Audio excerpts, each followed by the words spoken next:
All right. So today I want to talk about how you can use view padding in your ArcGIS API for JavaScript apps to help improve your user interface for your apps.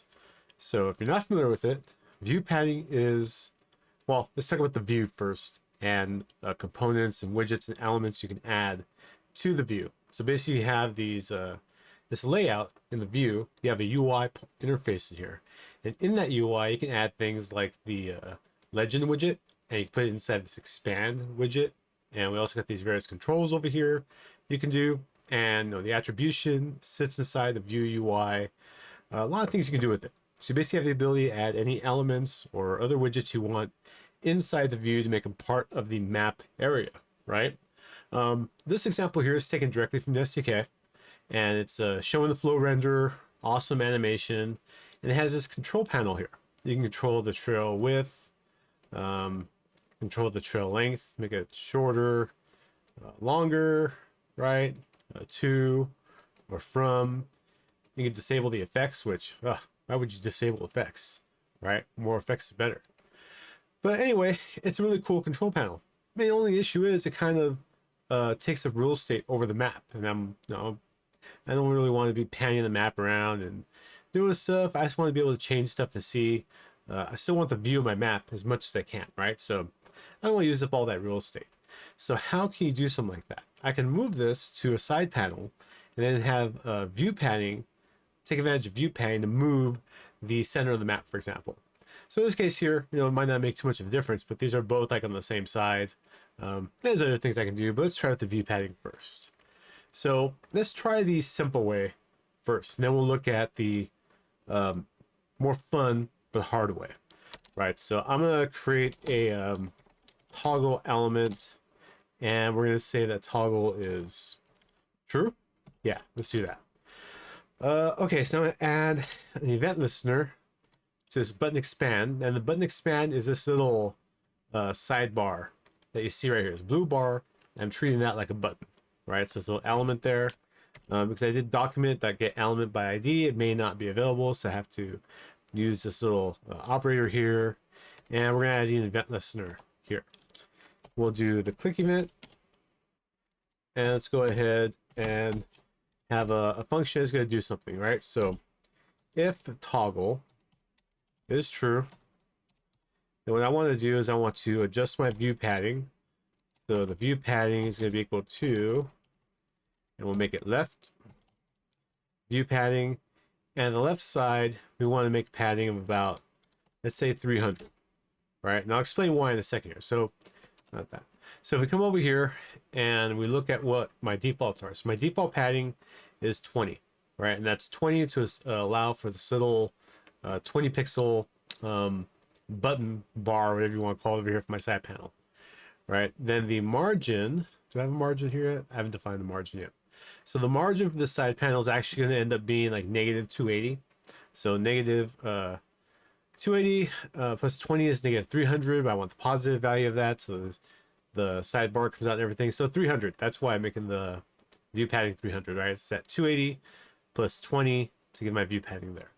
Now I also want to adjust the style for the actual panel itself. So now I've done the view padding part, but now I need to move the actual panel out into the view.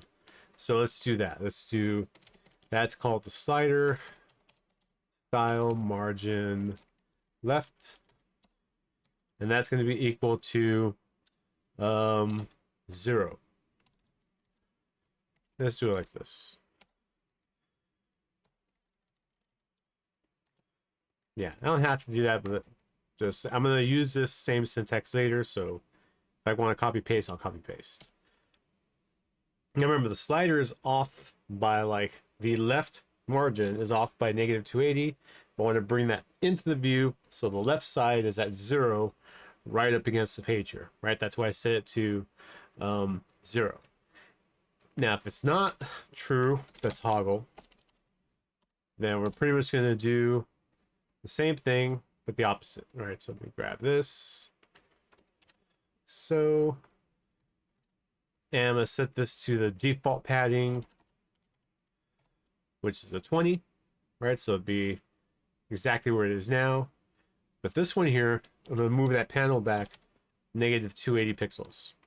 All right, let's do this now. Oh, I also need to change that toggle. Toggle is going to be equal to the opposite of whatever it currently is. So true becomes false, false becomes true. Everybody's happy. Okay, close that for a second here. Let me remove this bit because right now it's still adding it to the view UI. So let's get rid of that. Okay, so now it's gone here. I click this and bam, there we go.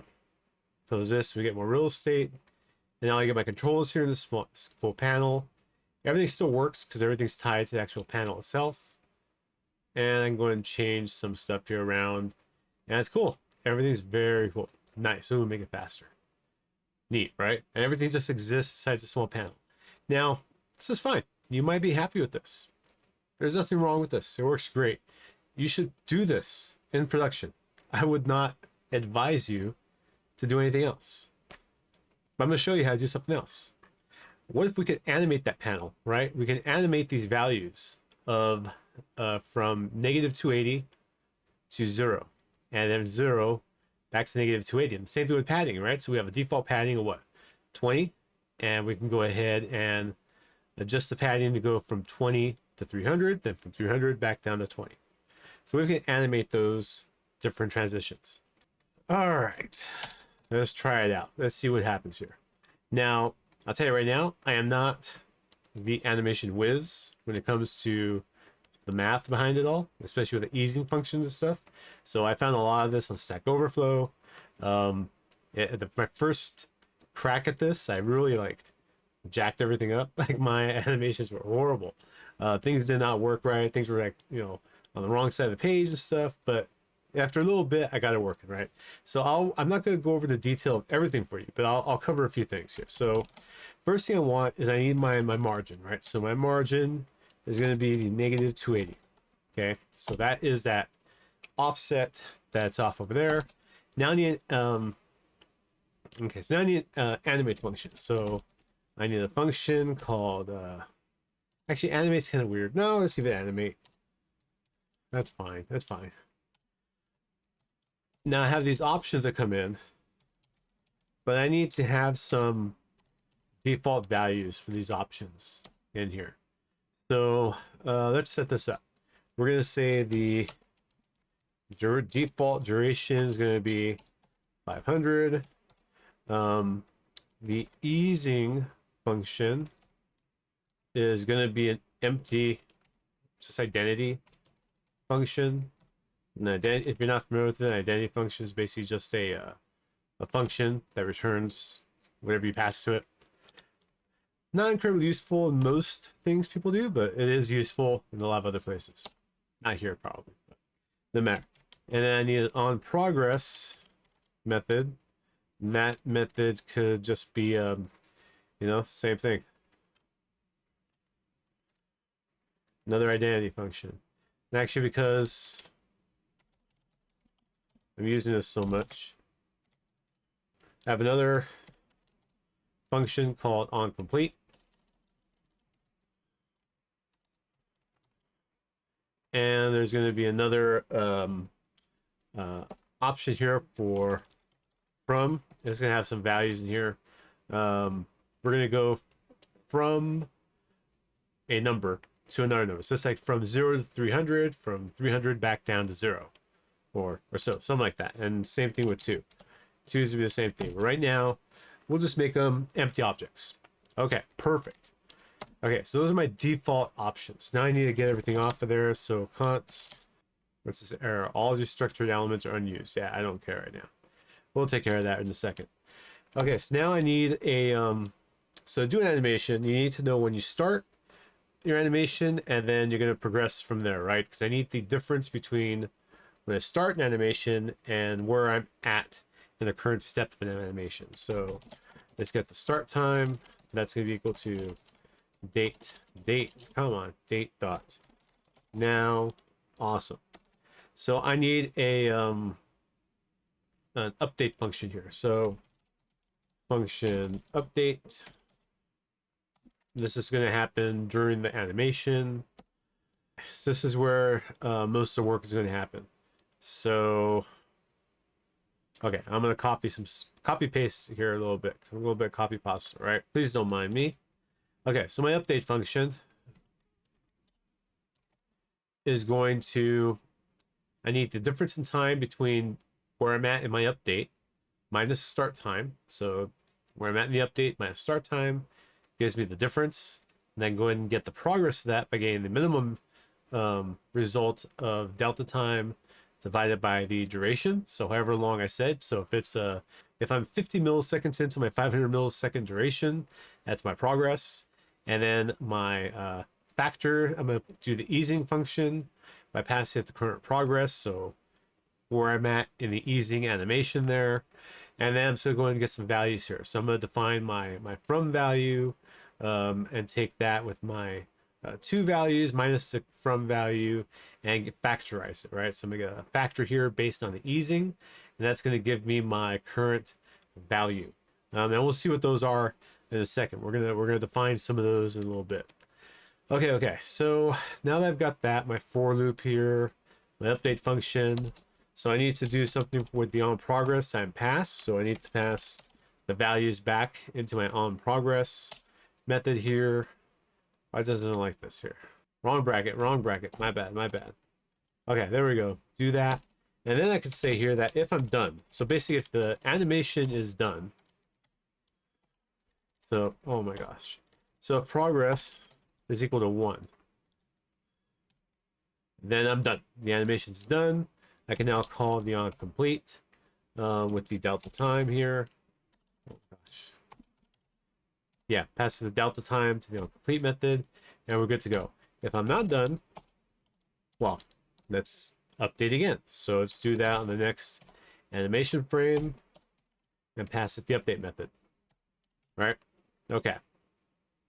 And in order to kick this all off, I actually need to, this is bottom, yeah, it's the bottom of update. I actually need to call it the first time on the animation frame. Boom, like that.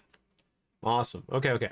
So at this point, I need to have a couple of things here. So, all right, I need a method that's actually going to open the slider. So this is going to do the animation work, where it's going to define all the values I need for animation, my margin values. I'm going to move things from the panel across a certain margin, and as well as take that value for the view padding and stuff. So I need to actually do something that's going to do that, right? So I need a couple methods here. So first I need an easing function. So I have an easing function here. I want to explain it because I probably can't. I'm just going to take the negative cosine of some math that's happening, and that's my easing function. I don't know anything about easing functions. Don't ask me. Okay, so now I need a function to update the padding here. So we're going to take that padding. We're going to have a value. It's going to be a number. And I'm going to return an object that's going to have my padding in it. So it's going to have a left padding that's going to be equal to the value minus the margin, right? So that's my negative 280 number up there plus the default padding, right? So okay, there we go. So that's gonna be my padding from here. So that padding is gonna go from 20 to 300 and then back down to 20 at some point, right? That's how we're gonna update it. So now I need a function to actually do all that work. So function expand, right?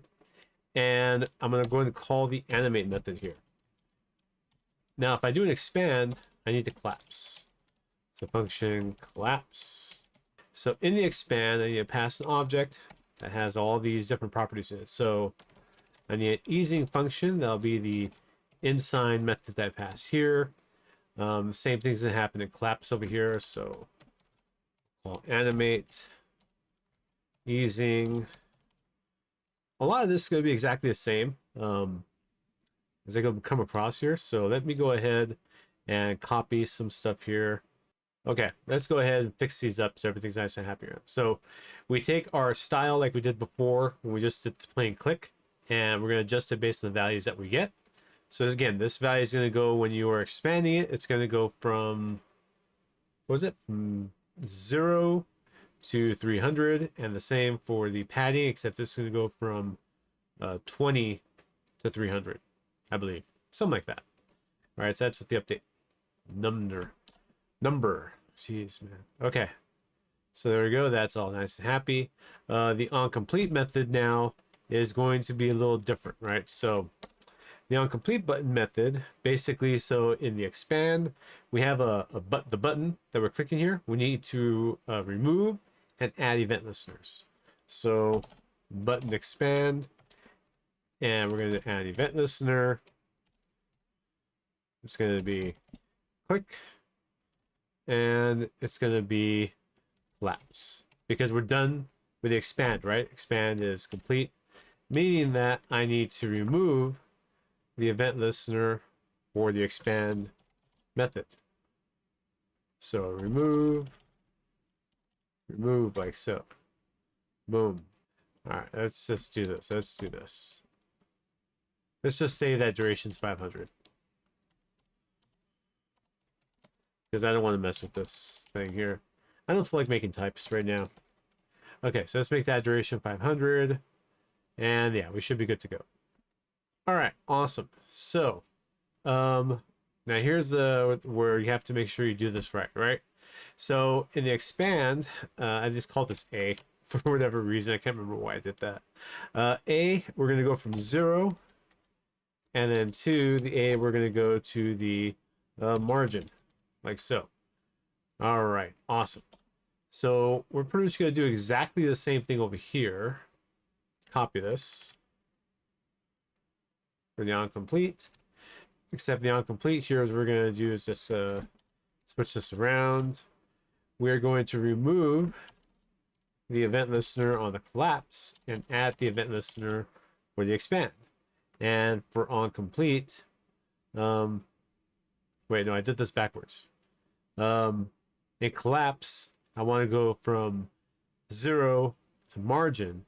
But when I expand, I want to go to margin to 0. Remember, the margin's a negative 280.